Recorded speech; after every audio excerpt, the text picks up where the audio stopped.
Hey everyone, welcome to Marketing Conversations with Portia. And today's conversation, super exciting. Obviously, it is. We're filming. Everyone knows, 2 days before Christmas. So I'm in like the home mode right now. I'm in my parents' house in New York City, using the same glass I've used for the last like 10 years on Christmas. Portia, I can see you're in your car. Thank you for making it out today and kind of making this happen. No problem at all. No problem at all. Before we started recording, we had a really fun conversation on what does it mean to take your content marketing offline, right? Because one of the biggest things about content marketing is that everyone thinks of it as Facebook, Google, IG, LinkedIn, and even their blog, right? So it's all online based, but we've never once talked about offline content marketing specifically. What does that mean and what that process is? So today's episode, I think, is super exciting and very apropos for the end of the year, as a lot of people are having, year-end events, whether they're kind of doing office events with their team, they're doing, different marketing events to start off the new year. A lot of businesses, they start their new year with like what's that called? Like almost like a state of the company at the beginning. So Right. I'm super excited about this. Portia, what made you think this was a conversation to have right now? Well, I was on a marketing call with a marketing expert. He does this thing at the end of the year. He calls it like a state of the union for marketing.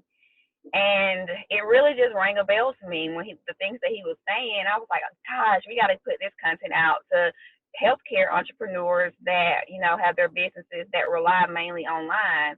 And what he said, it was so good. And I was like, yeah, we have to get this content out to our nurses and nurse practitioners who are entrepreneurs so they will know what to do in 2020, just taking your content marketing offline. 100%, 100%. And healthcare entrepreneurs usually have an easy way to do offline content marketing. I think we can talk about some of the events you can do. But Portia, let's start really broad and then get very narrow, right? What is offline content marketing? What does that even mean? So offline content marketing is taking your content offline, so off of social media, off of your website, outside of your email address, email list, and actually personalizing that with your customers, your client, your audience, or your community. So you're going to basically build a community offline that you will be able to market to. Got it. So are you talking about only like events, like doing like a sponsored event, or like what is that like what are some of the mediums or the platforms you could use in an offline marketing capacity? Sure, and no, I'm not just talking about events. And a lot of us Okay. have already been participating in offline marketing, but we didn't know what it was. So you know how you shop online at a store, and they say to keep up with our latest discounts and savings, dial 123456, text 12345 to Right. 54321. So that's essentially offline marketing. So if Mm. something were to happen to their social media account, or they couldn't contact you on social media, let's say their website crashed, just something taboo really happened, they could still contact you offline. I think that in 2020, we're going to see more of that, but it's going to be more personalized. And what I mean by that is I love Gary Vee. I follow Gary Vee on Right. Instagram. I follow him on everything. And he does this thing now where you can text him and he'll reply back. I'm sure it's someone else on his team. I'm not sure if it's him exactly, but Right. it's not generic text 54321 to ABC123. It's actually a real number that you're texting. Yeah. So it's a real number, and that is something that we as nurse practitioners, nurses, healthcare entrepreneurs that we can do. There's a platform, simpletexting.com, that you can go to. You can sign up, and you can send out these text messages to your list. What I would do if I was, let's say I'm a nurse practitioner, it's Christmas time. Everyone's eating unhealthy. If you're a wellness coach, a nurse practitioner, wellness coach, health and wellness coach, everyone's eating unhealthy. You can text your list 5 ways to eat healthy this holiday season. That's a really good point. And like, yeah, so to your point, Gary Vee does that. I think he also unveiled something that I'm a member of called winetext.com.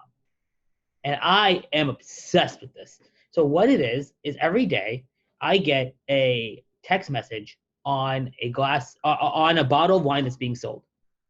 I just got one today. So let me show you this one.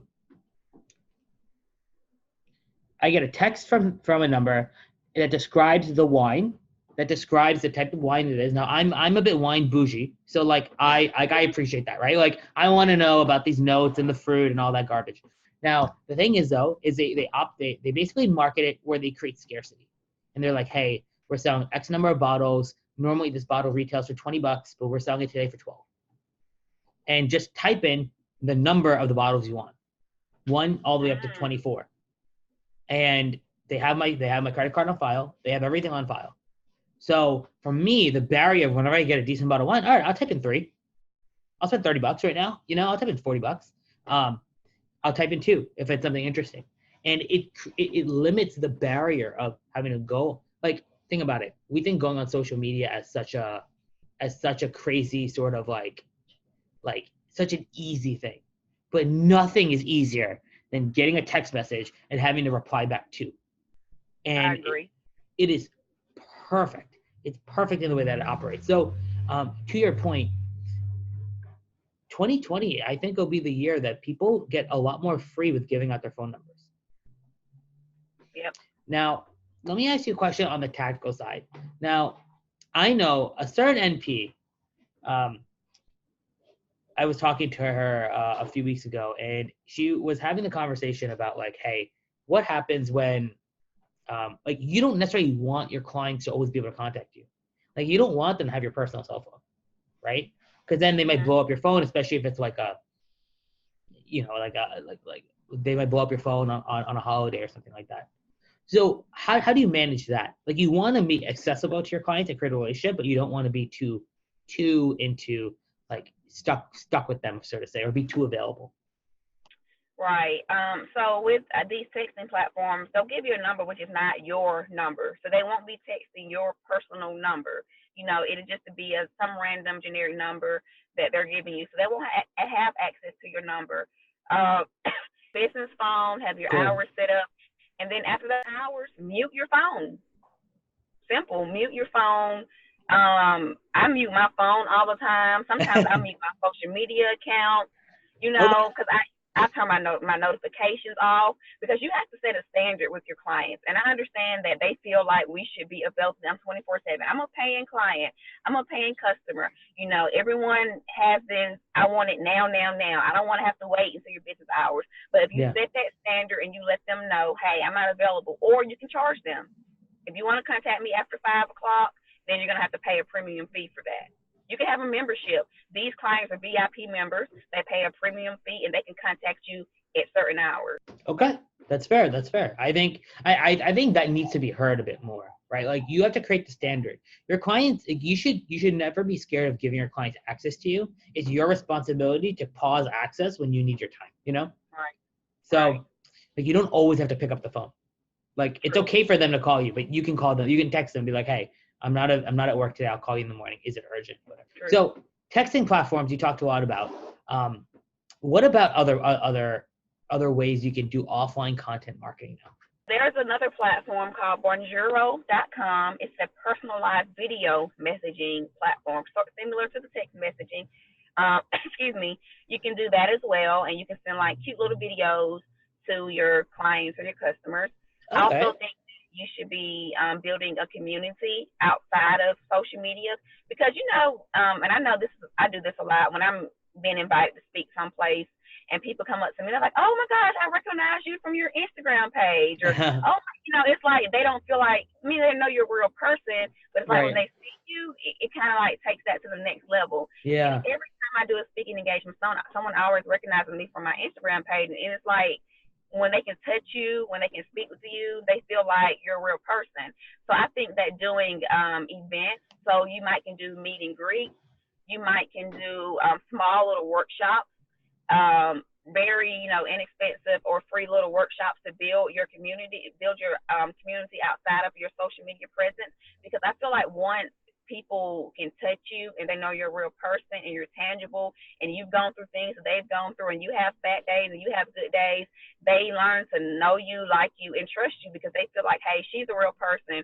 She's gone through this or he's gone through that, and they know what I'm going through, so I can trust them. And you make a really good point, right? Like, it isn't about, like, when you're on Facebook, you're on Instagram, you're in a very sort of edited world. It's not Right. real, right? Now, stories are a good way to kind of get into that world a little bit and be your more authentic self. But to your point, one of my favorite things to do is do some offline content. You and I met at the Unity conference, and I spoke for 15 minutes. We have that recorded, right? I know like the Unity team recorded that. My team recorded it. So then now I can utilize that content and take it online, right? So I'm connecting in person in real life, and then I'm using the same thing and I'm putting that out in social media to connect with people there. See, you can't really do the opposite. You can't connect all, like, actually, I take that back. You can do the opposite. You can connect with people on social media and then create an event in person. Nurse Julia is like an expert at doing that, right? Right. So both ways work, but you should be utilizing both ways, if that makes sense. Right. Right. I totally agree. One of the things that we get asked a lot here is, Portia, and you know this, like, you got blown up since we started this sort of conversation. I'm like, all right, what's the best social media platform to use? Well, what about, like, my clients aren't on LinkedIn anymore? Or, does anyone even use Facebook? Let's talk a little bit about why going to someone's phone directly or marketing to people directly hurts your exposure, and it hurts your like how much you're dependent on certain platforms. Mm. You're right. So what do you think about that? I think that you just, I'll keep saying this, like, please just stop relying on one platform. I think every single episode we've talked about the multiple channel options. We've talked about reaching your people on multiple channels because, like you said, the ebbs and flows of social media. We don't know when or if, and it's going to happen. We don't know when that big boom is going to change where people are tired of Facebook and Instagram, and people are tired of being accessible on those things, and they're tired of filling out, their personal business or their business on those. You don't know when that's going to happen. So you need to be able to have access to your people, and whether you do that through a text messaging app, I love those text messaging platforms. It makes me feel like, it's personalized. And then, sometimes I'm on some different platforms where they send you a motivational text every morning. And every morning I might not feel like getting that motivational text, but that one morning that I'm feeling so down and out, and they send that text message, it brightens my day. And that's the morning I say, hey, I'm not going to unsubscribe from this because they sent me this text message today. And, it related to what I was going through today. People, we're all humans. We're emotional creatures. We have feelings. And I feel like if you just rely on one platform, then you're really hurting your business. You said something so powerful there, and I'm going to have to kind of backtrack to it, which is you might sign up for motivational text, and most days you don't care for it, but that one day you care for it, you love it. I think way too many people, I'm very guilty of this as well, have done content with the idea of, man, I want everyone to love this, as opposed to doing content for that one person who really wants it that day, right? That one view, that one person who opens up the text message is critical, much more than that sort of, getting 1,000 likes on a post or something like that. Right. Right, because like I just randomly like I'll go through social media and like just like things that are from people I like, but I haven't even looked at the post, if that makes sense. As we sort of like get more into this conversation topic, what are types of offline content marketing we can give to our community? You mentioned it earlier, sending like a link to your blog about 5 ways to eat healthier if you're an NP. What are some other ones that you think make a lot of sense? Let's get a bit more tactical. I think that, of course, send out those little tips and then having a link to your blog, or if you're selling something on that day, a call to action. Whenever you send these out, you should always have a call to action at the end, whether it's just liking you on social media, if it's signing up to your email list, things like that. I think that videos, people really love videos. There are lots of platforms that you can make, like, different memes. You can do the gifts on different platforms. I think sending out content that people really need. Of course, we're always going to be trying to educate content. We're going to do the 80-20%. You're going to send out 80% of content that they really need, and then you're going to do 20% of selling yourself or selling your products. Gosh, there's so many things that you can send out. Even if it's not anything related to if it's something related to your industry, but it's not your industry. So, you can send out, you can either have your list like segmented by demographic areas. And let's say there's a big convention coming up in the area. Even though you're not attending that, but you know that your clients will enjoy that, and say, hey, there's this big convention coming to DC on this day. Thought you might like it. Different things like that. And this is why I love doing this podcast. It's like we get these little nuggets that sometimes aren't even related to the topic we're talking about. What's that 80-20 rule you said so quickly, but it's so important? Like 80% of your content should be geared towards educating your clients. It should not be geared toward, it should be engaging. So educating your clients, getting to know your clients, letting them getting to know you. And then like the other 20% should be promotional. So you should not be promoting your services or your products every day of the week. 80% should be just marketing, getting to know your clients, engaging content, whether it's tips, whether it's questions, whether it's behind the scenes, different things like that. And then the other 20%, you should be promoting your product, your service, your brand, or whatever it is that you're promoting. 100%. And I see some like people on Instagram do such an exceptional job of this, right? Where they're doing it, where it's they're documenting the process of an entrepreneur. They're post, and then they'll hit in with the running a promotion, sign up for this supplement that I really love using or whatever, because they're an affiliate or something like that. So I got you there. In fact, I think too many people nowadays are doing way too much value adding, right? They're just trying to give value nonstop, and they're not even selling themselves. Like this year, that's what we did. We so much content out, but rarely do we ever say like new rotation, new preceptors available in Texas, right? Or X, Y, and Z. So certainly that you need to have that balance of that 80-20. You can't just offer value, because then you're not right. At the end of the day, like people want to buy from you. Give them the opportunity to do it. Right. Got it. All right, Portia. So as we kind of get into the wrapping up of this episode, let's end off with talking a little bit about some tips for 2020. We talked this like the last 5 episodes. I think it's like 2.5 hours of podcasting. We've run through a lot of different things, right? Like so many different strategies, tactics to implement. Let's summarize it. What do you think? What is one thing someone can do? The NP entrepreneur, the healthcare entrepreneur, right? Whether they have their own practice or they have their an online e-com site. Let's hit it. I think the one thing that they can do, whatever you're doing, is just to put yourself out there. I think a lot of us are just scared to put ourselves out there. Put yourself out there and start giving value to your community. Start building your community. Your community, it just has to be yours. It doesn't have to mimic anyone else's. It just has to be people who like you, who know you, who trust you. And the only way you're going to do that is to put yourself out there. Start building your community. And if you feel comfortable with doing it online, start building it online. But you're always going to, target them. You're always going to, redirect them to your offline community as well. 100%. I would say one of mine is think of texting as another channel for your outreach. So we talked a lot about multi-channel approaches, right? You want to hit them on Facebook, and you also want to make sure they see a YouTube ad about you. And then you want them to get an email. And then now you also want to send them a text message. We do that for our business. Students that need a rotation, we'll send them a couple emails. We'll send them a couple emails. They'll see us on social media, obviously.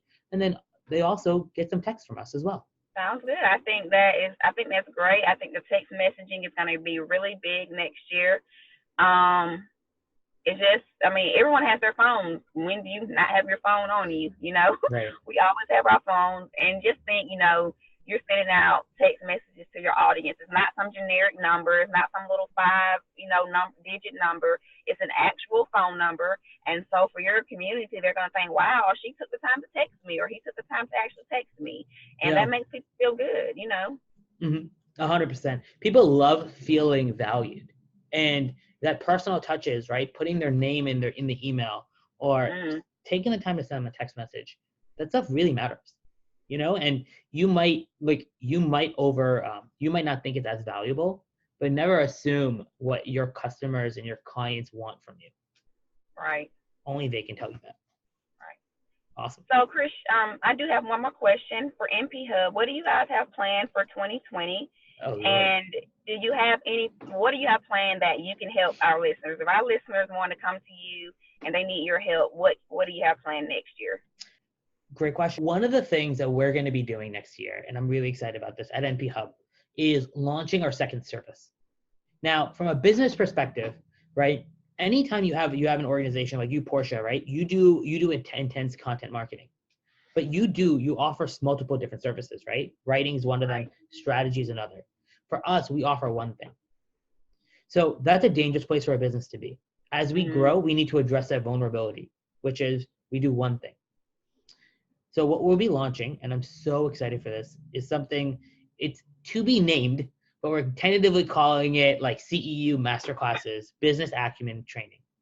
But we're going to be bringing in expert NPs, expert healthcare entrepreneurs, and getting what's in their mind out on video and post-producing it into an incredible course. So like that way they, and forgive me for my being verbose, because I haven't really told many people, so I don't have a pitch for this yet. But the idea is like, look, there's so many NPs out there that have a tremendous amount of knowledge, but they don't have the time or the platform to really get it out there. So you could create a course on content marketing and teach NPs how to do that. And they then, in turn, they can get potentially CEU credits for this, or at least just business training on this. Buy a nurse, buy an NP, buy a healthcare professional that knows them, that understands their market to a way that like the business person might not necessarily understand. Right? So I'm so excited for that. I expect it to be launched by the summer of next year with our first few courses. But we have some tremendous NPs committed to helping us helping us on that journey. So I'm very hyped on that. The other way I think if you have any questions, you can kind of get in touch, is I have a book coming out in February.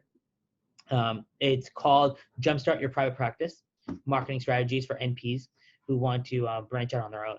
And I'm really excited about this. I honestly, not gonna lie to you, I never realized how hard it was to write a book, because my hack to writing content, right? Everyone knows my hack to writing content is you voice record it and then you transcribe it and then you edit it. That works great in a blog post, but books need to be a lot more detailed, like hyper detailed. So it is hard, but I am very excited for it.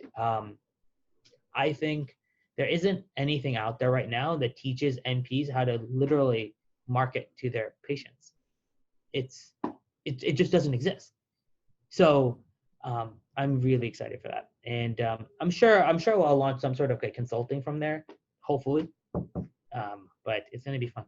Portia, any major plans for you in 2020? So I am rebranding my content firm. I'm changing the name. Right now it's PW Enterprises, but since I'm expanding, I don't want my name attached to it. So we're rebranding. We're going to be offering more services. So we'll be doing social media management. We'll be doing some web design for nurses or healthcare entrepreneurs who don't have time to do that. And we'll be doing, of course, some blog posts and articles and content strategy. So it's going to be a whole content marketing firm Amazing. for 2020. So amazing. We'll be doing that. So Krish, we might be working together on some things for that. I know. Like the first time I'm hearing this, I'm thinking like, man, you know what NPs? I mean, there's a lot of help needed on the website side. Right. If you could, and I'm so serious about this, if you could find a way to deliver strong websites that are easy to work with, that are mobile responsive, for a reasonable price point, there's so much business out there. Literally, I was on a marketing call a few weeks ago, like 2.5 weeks ago, and somebody was charging like this business. They were charging someone like $3,000 to $4,000 to put together a bad website. Like it looked disgusting. Like that just shouldn't exist in the market, right? Like it just there's opportunity, where you should just find whoever this, and I don't know why I'm like picking on this one business who does this, but like, you just find whatever clients they have and be like, look, I'm going to do this for you at a better price, and it's going to be much nicer.